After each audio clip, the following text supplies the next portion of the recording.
Assalamualaikum warahmatullahi wabarakatuh.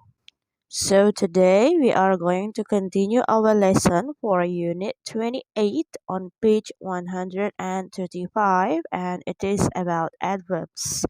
Hari ini kita akan melanjutkan kembali pelajaran kita pada unit 28 di halaman 135 yaitu tentang adverbs atau kata keterangan. Adverb itself give additional information for the word in a sentence. Jadi, fungsi dari adverb itu sendiri adalah untuk memberikan keterangan tambahan untuk sebuah kata yang ada pada kalimat tersebut. Sometimes adverb gives the additional information for verb or adjective or the adverb itself. Terkadang, adverb itu sendiri memberikan tambahan keterangan atau tambahan informasi untuk kata kerja yang digunakan pada kalimat, atau bisa juga memberikan informasi tambahan untuk kata sifat, atau bisa juga memberikan tambahan untuk sebuah adverb sendiri. Jadi, ada satu adverb di dalam kalimat yang dijelaskan oleh adverb yang selanjutnya. Ya, sehingga kalimat itu memiliki dua adverb seperti itu. Next, we continue to the kinds of adverbs. So before we continue our lessons, I wanna review first about what we have learned in the last meeting. Jadi sebelum kita masuk ke pelajaran selanjutnya, kita di sini akan mengulang sedikit tentang jenis-jenis adverbs. The first is about adverb of manner. Yang pertama kita pelajari kemarin adalah adverb of manner atau kata keterangan tentang cara. Manner means cara. Jadi adverb of manner itu digunakan untuk memberikan informasi tambahan tentang bagaimana sesuatu dilakukan.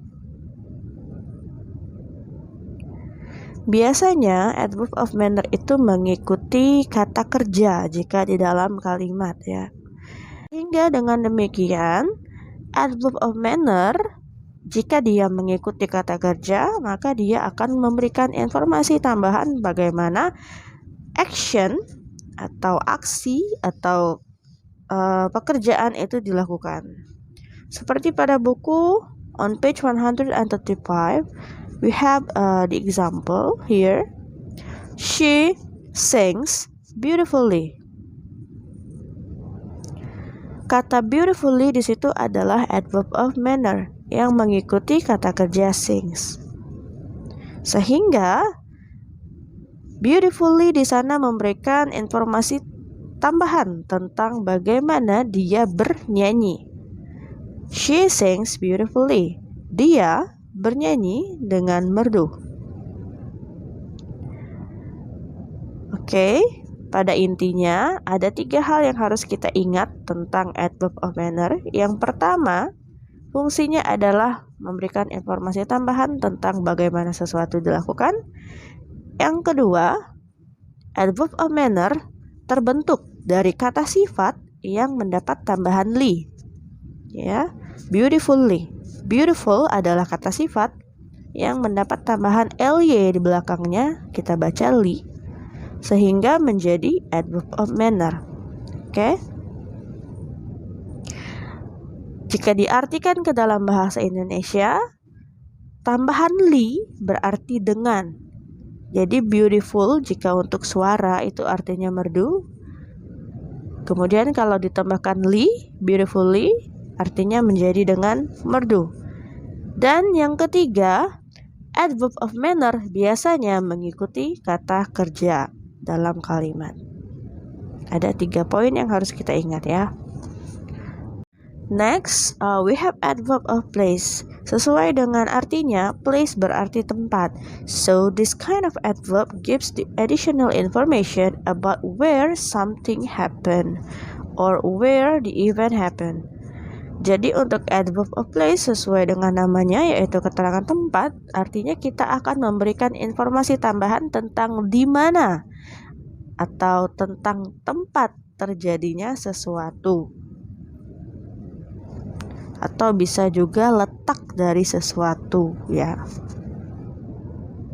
Untuk adverb of place itu karena dia menjelaskan tentang tempat, artinya adverb of place ini berfungsi untuk memberikan informasi jika ada pertanyaan where.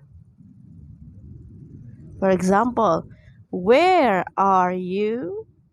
Kita bisa jawab I'm here. Here di sana adalah adverb of place. Nah, selain dari here, kemudian misalnya I'm at school, I'm at home, atau she is there, adverb of place juga biasanya diawali dengan kata in atau on, ya, diawali dengan preposition. For example, I live in Jakarta. In Jakarta adalah adverb of place-nya. Atau misalnya my book is on the table. On the table, di atas meja. Nah, on the table di sana adalah adverb of place. The third is adverb of time. As the name so means that this adverb gives the additional information about when something happened. Maybe the time, maybe the day or the date, or the month or the year. Jadi untuk adverb of time sesuai namanya, fungsinya adalah memberikan keterangan tambahan tentang waktu, kapan sesuatu terjadi. Jadi bisa dalam bentuk keterangan di pagi hari, in the morning, atau in the afternoon, in the night, atau bisa kita bilang now, sekarang, atau bisa juga last night, malam kemarin, atau tomorrow, maybe yesterday, atau bisa juga kita gunakan tanggal, misalnya on 2nd of May, atau bisa juga kita gunakan bulan, atau bisa juga tahun ya, seperti in 2022, seperti itu. Nah, untuk penggunaan adverb of place and adverb of time, terkadang dua macam adverb ini berada dalam satu kalimat. Ya, jadi keterangan tempat dan keterangan waktu itu terkadang ada dalam satu kalimat. Contoh, I am here now. I am here now. Here adalah keterangan tempat, kemudian now adalah keterangan waktu. Yang harus kita perhatikan, jika kita ingin membuat kalimat yang ada keterangan waktu dan keterangan tempatnya, maka yang harus kita tulis duluan adalah keterangan tempatnya, baru kemudian keterangan waktu. I am here now. Here dulu, baru kemudian now. Atau misalnya contoh lain seperti I was in Palembang in 2006. I was in Palembang in 2006. In Palembang adalah keterangan tempat, kemudian in 2006 adalah keterangan waktu. Jadi harus diingat, jika kita ingin menulis keterangan tempat dan keterangan waktu dalam satu kalimat, dahulukan keterangan tempat baru kemudian keterangan waktu. We have adverb of frequency. Frequency atau frekuensi, ya. Frekuensi itu adalah seberapa sering sesuatu terjadi. Jadi di sini adverb of frequency gives the additional information about how many times you do something. Ya, di sini fungsinya adalah untuk memberikan keterangan tambahan berapa kali sih kita melakukan sesuatu, serutin apa atau sejarang apa. Nah, untuk adverb of frequency sendiri kita punya beberapa ya. Contohnya ada always. Always artinya selalu. Means that you always 100% you do it as your routinity. Jadi kalau kita gunakan always artinya kita memang benar-benar secara rutin terus-menerus melakukan hal tersebut. Kemudian ada usually, biasanya. I usually go to school at 6 o'clock. Saya biasanya pergi sekolah jam 6 pagi. Biasanya. Tapi kalau misalnya hari hujan, saya perginya jam 7. Misalnya seperti itu.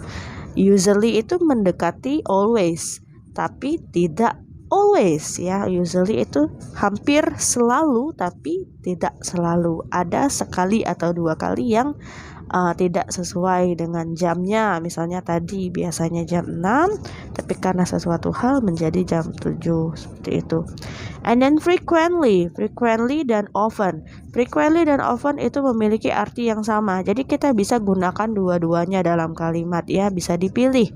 I often go to mall. Saya sering pergi ke mall. Atau I frequently go to mall. Saya sering pergi ke mall, itu sama. Jadi kita bisa pilih often atau frequently. Kalau sering artinya itu dalam 1 bulan bisa 2 atau 3 kali. Itu bisa termasuk sering ya. Kemudian sometimes itu kadang-kadang. Sometimes itu berada di bawah often atau frequently. Jadi kadang-kadang itu frekuensinya lebih sedikit dari sering. Kalau tadi kita sering bisa 3-4 kali, kalau sometimes itu mungkin bisa 2 kali seperti itu. Kemudian seldom, jarang. Nah, kalau jarang itu berarti frekuensinya di bawah sometimes. Jarang misalnya sometimes tadi 2 kali dalam 1 bulan, seldom bisa saja seperti 1 kali sebulan gitu. Nah, seldom dan rarely itu memiliki arti yang sama. Kita bisa bilang kayak gini, I seldom go to mall. Saya jarang pergi ke mall. Atau kita bisa pilih rarely. I rarely go to mall. Artinya sama, saya jarang pergi ke mall. Kemudian scarcely itu hampir tidak. Jadi hampir tidak pernah. Kalau tadi kita bilang seldom dan rarely itu 1 kali sebulan misalnya ya. Nah, kalau scarcely ini terkadang dalam bulan itu dia pergi, kadang enggak, seperti itu. Scarcely ini sendiri memiliki arti yang sama dengan hardly ever. Dua-duanya berarti hampir tidak pernah. So we can say I scarcely go to mall atau I hardly ever go to mall. Saya hampir tidak pernah pergi ke mall. Dua-duanya memiliki arti yang sama. Kemudian kita ada never. Never, this means that you 0% never do it. Di sini artinya never itu tidak pernah. Berarti 0% kita benar-benar tidak melakukan hal tersebut. I never go to mall. Berarti dia memang tidak pernah sama sekali menginjakkan kaki ke mall. Seperti itu. Kemudian ada adverb of certainty. Nah, adverb of certainty ini gunanya adalah memberikan penegasan tentang sesuatu atau bagaimana sesuatu dilakukan. Di sini ada contohnya di halaman 138. She is obviously diligent. She is obviously diligent. Dia sudah jelas rajin. Jadi obviously itu di situ menjelaskan kata diligent. Diligent adalah kata sifat. Nah, dia memberikan tambahan keterangan untuk kata sifat diligent, ya. Nah, posisinya jika kita ingin meletakkan adverb of certainty dalam kalimat untuk menjelaskan kata sifat, adverb of certainty-nya harus berada di depan kata sifat. She is obviously diligent. Kemudian kalau kita mau menjelaskan sesuatu yang tidak ada kata sifatnya, kita bisa meletakkan adverb of certainty itu di depan kalimat. Contoh, unfortunately, koma, harus ada komanya ya. Unfortunately, koma, she lost her wallet. Dia kehilangan dompetnya. Sangat disayangkan atau sangat sial ya, sayang sekali dia kehilangan dompetnya. Seperti itu. Nah, kalau misalnya kita ingin meletakkan adverb of certainty di depan kata kerja juga bisa. Contohnya, I totally agree with you. I totally agree with you. Totally adalah adverb of certainty yang menjelaskan seberapa setujunya kita dengan seseorang. Totally agree. Agree di situ artinya setuju. Agree sebagai kata kerja. Nah, artinya di sana adverb of certainty memberikan keterangan tambahan untuk kata kerja agree. Now we continue our lesson for adverb of degree. Number 6.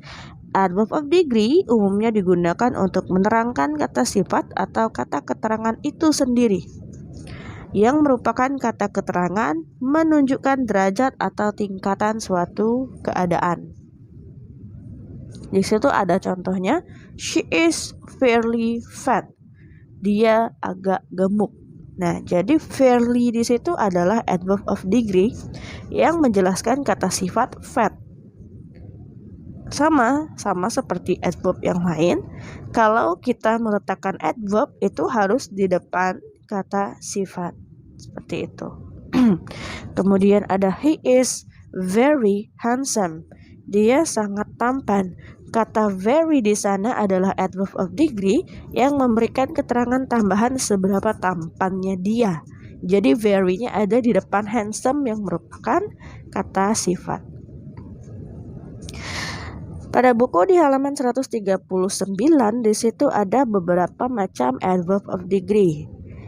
Absolutely, almost, completely, deeply, enough, equally, entirely, exactly, exceptionally, extremely, fairly, just, nearly, only, partly, perfectly, practically, quiet, rather, very, really, reasonably, slightly, so, thoroughly, too well. Oke, itu tadi cara membaca adverb of degree yang ada pada halaman 139. Bisa diulangi untuk berlatih bagaimana cara penyebutannya. Sekarang kita lanjutkan tentang bagaimana cara meletakkan kata keterangan dalam kalimat. Dimulai dari adverb of manner. Jadi kalau adverb of manner dalam kalimat seperti yang sudah dijelaskan tadi, bisa setelah kata kerja. Nadia sang beautifully. They work slowly. Ya, seperti contoh pada buku. Atau kadang-kadang adverb of manner juga bisa ditempatkan sebelum kata kerja. Nah, kata kerja tersebut terutama yang objek kalimatnya panjang. Jadi kita bisa bilang she carefully pick up the bits of the broken glass. Itu objeknya panjang ya. The bits of the broken glass itu adalah objek. Jadi kalau objeknya panjang seperti itu, terkadang bisa kita letakkan adverb of manner-nya di depan kata kerja. Tapi kalau misalnya kita letakkan di belakang, apakah bisa? Nah, di sini ya, she carefully pick up the bits of the broken glass. Kalau kita bilang she pick up carefully the bits of the broken glass, bisa, tidak jadi masalah. Atau bisa juga kita bilang she pick up the bits of the broken glass carefully, tidak apa-apa. Next, di sana ada setelah objek. Nah, itu juga ada. Jadi setelah kata kerja atau setelah objek ya. Contohnya di buku ada Peter speaks English fluently. Peter speaks English fluently. Jadi setelah objek English baru kita berikan fluently sebagai keterangan tambahan tentang bagaimana Peter speaks. Next, adverb of place. Nah, untuk adverb of place itu diletakkan umumnya di akhir kalimat ya. Jadi kalau kalimat itu tidak ada objek, bisa setelah kata kerja. Itu ya, contohnya they went away. Mereka pergi jauh. They went, pergi, away, jauh. Atau misalnya setelah objek. Kalau tadi tidak ada objek, langsung setelah kata kerja. Nah, kalau ada objek berarti adverb of place-nya ada di belakang objek. Contoh, he learns English at EF. Nah, EF di situ adalah nama sebuah lembaga kursus. Jadi merupakan tempat. He learns English at EF. English di sana adalah objek. Jadi setelah objek baru kita berikan adverb of place at EF. Nah, terkadang yang bagian C ya, adverb of place juga ditempatkan pada awal kalimat.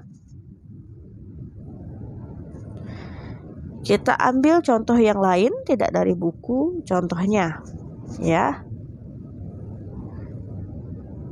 In my room, di kamar saya, koma, I left a black box. I left a black box. Jadi in my room, koma, I left a black box. Di kamar saya meninggalkan sebuah kotak hitam. Itu artinya ya. Kemudian yang ketiga adalah adverb of time. Nah, untuk adverb of time biasanya itu bagian A sering ditempatkan pada akhir atau pada awal kalimat. Contoh, he went to Bali yesterday. Nah, itu posisinya yesterday-nya ada di belakang kalimat ya. Atau bisa juga di awal kalimat. Yesterday, he went to Bali. Artinya tetap sama, dia pergi ke Bali kemarin atau kemarin dia pergi ke Bali. Nah, tapi ada beberapa adverb of time tertentu seperti already, just, dan soon, kemudian yet bisa ditempatkan sebelum kata kerja atau di antara kata bantu dengan kata kerja utama. Contoh, he just arrived at home. Kita ambil contoh lain, bukan yang dari buku ya. He just arrived at home. Nah, kata just itu adverb of time. Berada di sebelum kata kerja atau di depan kata kerja. He just arrived at home. Atau bisa juga di antara kata bantu. Kata bantu itu yang mana sih? Has, have, yang diikuti dengan verb 3 itu adalah contoh dari kata bantu ditambah dengan kata kerja. Jadi has, have itu kata bantu, verb 3 adalah kata kerja. Kita ambil contoh. He has just arrived at home. Jadi kalau dalam kalimat present perfect ada has plus verb 3, just bisa kita letakkan di tengah-tengah has dan verb 3-nya. Has just arrived. And then we have adverb of frequency. Nah, adverb of frequency itu biasanya diletakkan di mana? Kalau ada to be, am, is, are, atau was, were. Nah, letak adverb of frequency adalah setelah to be. I am always at home. Nah, setelah to be am ada kata always, yaitu adverb of frequency. I am always at home. Nah, always berada setelah to be. Kalau ada kata kerja, beda lagi. Kalau ada kata kerja, adverb of frekuensinya berada sebelum atau di depan kata kerja. I always go to school. I always go to school. Nah, always berada di depan go yang merupakan kata kerja. Nah, jika dalam kalimat itu ada kata bantu. Kata bantu itu misalnya will, ya. Will atau has, have bisa juga. Kita bisa bilang I will love you. Saya akan mencintaimu. I will love you. Nah, kita bisa letakkan adverb of frequency di antara kata will dan love. I will always love you. Seperti itu. Itu yang benar ya. I will always love you. Always berada di antara kata bantu will dan kata kerja love. Seperti itu. Bagaimana jika ada dua kata bantu? Misalnya has been washed. Nah, dalam prasa itu ada dua kata bantu, yaitu has been. Washed adalah verb 3. Kalau kita ingin menyelipkan adverb of frequency, itu harus diselipkan di antara dua kata bantunya. Karena dia mempunyai dua kata bantu. Ya. So, kalau ada kalimat the car has been washed. Mobil itu telah dicuci. Has been washed. Telah dicuci. Nah, kita bisa bilang always itu kita letakkan di antara has dan been. Contoh, the car has always been washed. Kenapa dia ada di antara has dan been? Karena ada dua kata bantu, has dan been itu kata bantu. Jadi kita letakkan frekuensinya di antara dua kata bantu. Berbeda dengan yang tadi ya. Kalau yang tadi I will always love you, hanya ada satu kata bantu yaitu will. Jadi dia setelah will dan sebelum verb love. Nah, kalau ini ada dua kata bantu, has been itu kata bantu semua, has dan been, dua ya. Jadi kita letakkan di antara has dan been. The car has always been washed. Atau yang terakhir, adverb of frequency juga bisa berada di depan kalimat. Usually I go to school. Usually I go to school. Usually, I go to school. Atau bisa juga kita bilang sometimes, I eat salad. Sometimes, I eat salad. Jadi kalau di depan semua adverb harus punya koma. Mau itu adverb of place, mau itu adverb of time, ya kalau dia berada di depan harus koma dulu baru kalimatnya. Kemudian adverb of certainty umumnya diletakkan pada yang pertama awal kalimat. Actually, he lives in Jakarta. Atau bisa juga yang kedua setelah to be. They are absolutely wrong. Nah, setelah to be are ada absolutely. Setelah to be. Yang ketiga bisa sebelum kata kerja.